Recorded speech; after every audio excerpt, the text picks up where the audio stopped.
नमस्कार, the follow up देख रहे हैं आप। राहुल गांधी की न्याय यात्रा रांची में अभी संपन्न हुई। उन्होंने शहीद मैदान में अपना संबोधन दिया। इस वक्त हमारे साथ महागामा विधायक दीपिका पांडे सिंह हैं।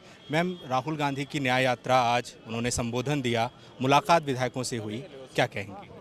मैं यही कहना चाहती हूँ कि आज राहुल जी जब एचईसी की धरती पर आए हैं तो एचईसी का पुराना इतिहास है और जिस प्रकार से अन्याय एचईसी और एचईसी के लोगों के साथ किया जा रहा है केंद्र के द्वारा, वो बहुत महत्वपूर्ण यहाँ के लोगों के लिए था।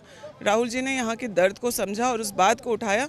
मुझे लगता है उसके लिए एचईसी के एक एक रहने वाले या फिर इससे जुड़े हुए, जैसे मेरा खुद जन्म एचईसी में ही हुआ है, तो मैं उस दर्द को महसूस कर सकती हूँ और उन्होंने इस बात को उठाई। मुझे ही नहीं, पूरे एचईसी से जुड़े हुए लोगों को अच्छा लगा। मैं उसके लिए धन्यवाद करना चाहती हूँ और हम सब लोग हमेशा ही कृतार्थ रहेंगे इस बात के लिए। आज महागठबंधन के लिए दो अच्छी चीज़ें हुई। एक तो राहुल गांधी की ये न्याय यात्रा रही, दूसरा आप लोगों ने सदन में बहुमत भी अपना साबित कर दिया। इन दो घटनाओं को लेकर आज के दिन में जो राजनीतिक अस्थिरता चली आ रही थी पिछले एक सप्ताह से, उसको लेकर कैसे देखते? देखिए, फ्लोर टेस्ट पे बहुमत ही नहीं, बहुमत से ज़्यादा वोट्स लेकर के हम लोगों ने यह साबित कर दिया है कि जो दुष्प्रचार और एक माहौल राज्य का खराब करने का और हम लोगों के प्रति, खास करके महागठबंधन के सरकार के प्रति, हेमंत सोरेन जी के प्रति जो खराब करने का माहौल किया गया था, वो आज फ्लोर टेस्ट पर धाराशायी हो गया है।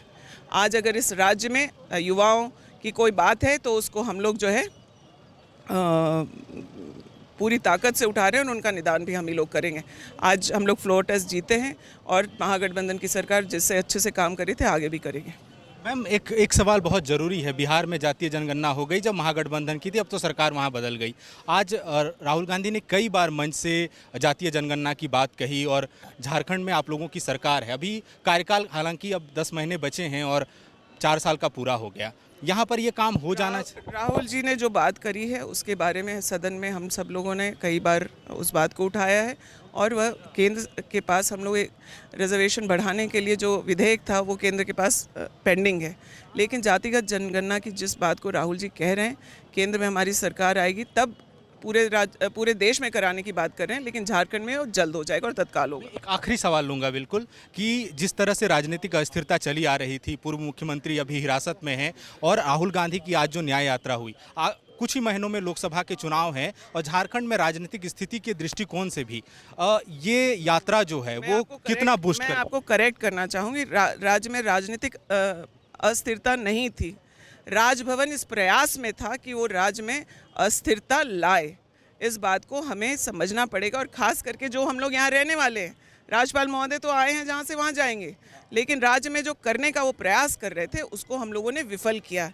ये झारखंड है, देश में दूसरे राज्यों में इन लोगों ने खरीद फरोख्त करके और तरह तरह से बातें जो है बना करके रुपए पैसे लेन देन और कई तमाम चीज़ों को करके उन्होंने सरकार बदली है। लेकिन ये झारखंड में संभव नहीं है। हम लोग बहुमत में थे। राजनीतिक अस्थिरता कैसे कहते हैं आप?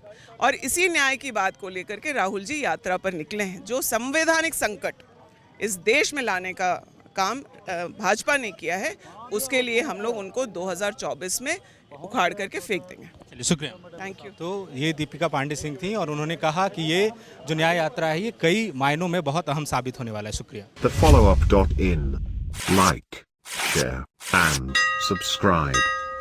www.thefollowup.in